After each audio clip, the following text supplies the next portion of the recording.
Saudara-saudari yang dikasihi Tuhan, salam jumpa lagi dalam Inspirasi Rohani edisi hari ini, Senin 4 Juli 2022, Pekan Biasa ke-14. Marilah berdoa. Dalam nama Bapa dan Putra dan Roh Kudus. Amin. Saudara-saudari yang dikasihi Tuhan, inspirasi rohani hari ini diambil dari Injil Matius bab 9 ayat 18 sampai dengan 26. Sekali peristiwa, datanglah kepada Yesus seorang kepala rumah ibadat. Ia menyembah Dia dan berkata, "Anakku perempuan baru saja meninggal, tetapi datanglah dan letakkanlah tanganmu atasnya, maka ia akan hidup." Lalu Yesus pun bangunlah dan mengikuti orang itu bersama-sama dengan murid-muridnya. Pada waktu itu, seorang perempuan yang sudah 12 tahun lamanya menderita pendarahan maju mendekati Yesus dari belakang dan menjamah jumbai jubahnya, karena katanya dalam hatinya, "Asal ku jamah saja jubahnya, aku akan sembuh." Tetapi Yesus berpaling dan memandang dia serta berkata, "Teguhkanlah hatimu, hai anakku, imanmu telah menyelamatkan engkau." Maka sejak saat itu, sembuhlah perempuan itu.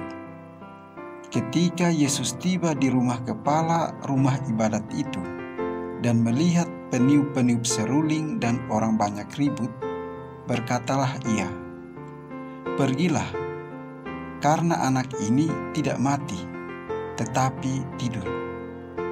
Tetapi mereka menertawakan dia. Setelah orang banyak itu diusir, Yesus masuk dan memegang tangan anak itu, lalu bangkitlah anak itu. Maka tersiarlah kabar tentang hal itu ke seluruh daerah itu. Demikianlah sabda Tuhan. Saudara-saudari yang dikasihi Tuhan, dalam kisah Injil hari ini kita menemukan pribadi Yesus yang mampu memberi penghiburan bagi orang yang putus asa. Yesus menghibur mereka yang sedang dalam keadaan sedih, susah, dan butuh perhatian. Yesus menghibur seorang wanita yang sudah 12 tahun menderita dan yang dengan penuh iman menjamah jubahnya. Ia tidak memarahi perempuan itu, meski ia tanpa izin terlebih dahulu untuk mendapat kesembuhan dari Yesus. Dengan kasih ia mampu berkata, "Teguhkanlah hatimu, hai anakku, imanmu telah menyelamatkan engkau." Ia juga menghibur seorang kepala rumah ibadat yang sedang berduka karena putrinya meninggal. Anak ini tidak mati, tetapi tidur.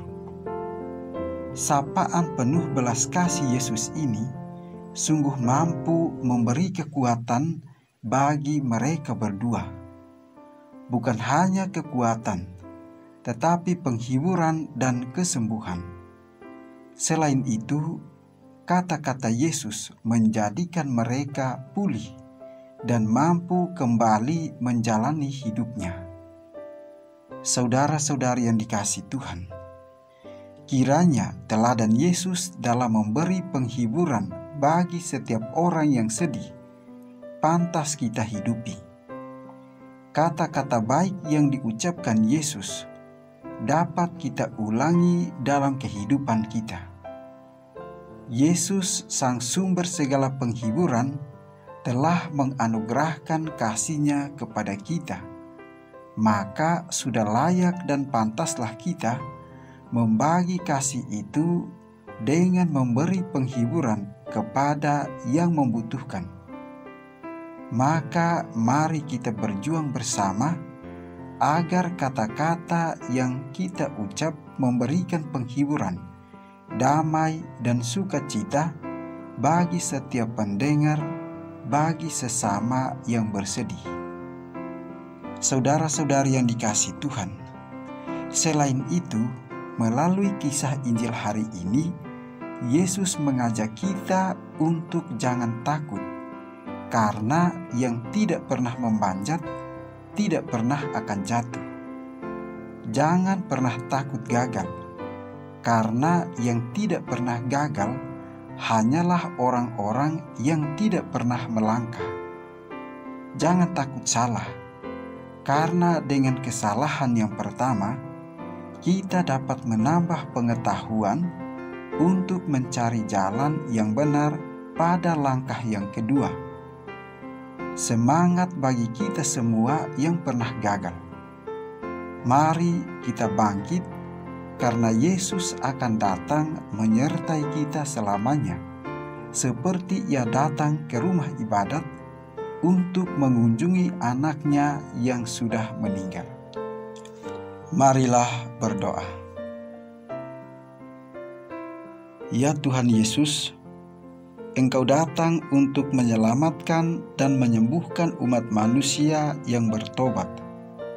Bimbinglah kami dengan Roh-Mu, agar kami mampu bertobat terus-menerus. Sembuhkanlah kami dari penyakit egoisme yang menjadi penghalang untuk tetap teguh berpegang pada ajaran-Mu.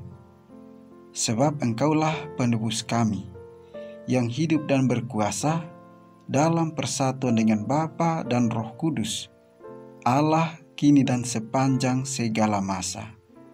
Amin.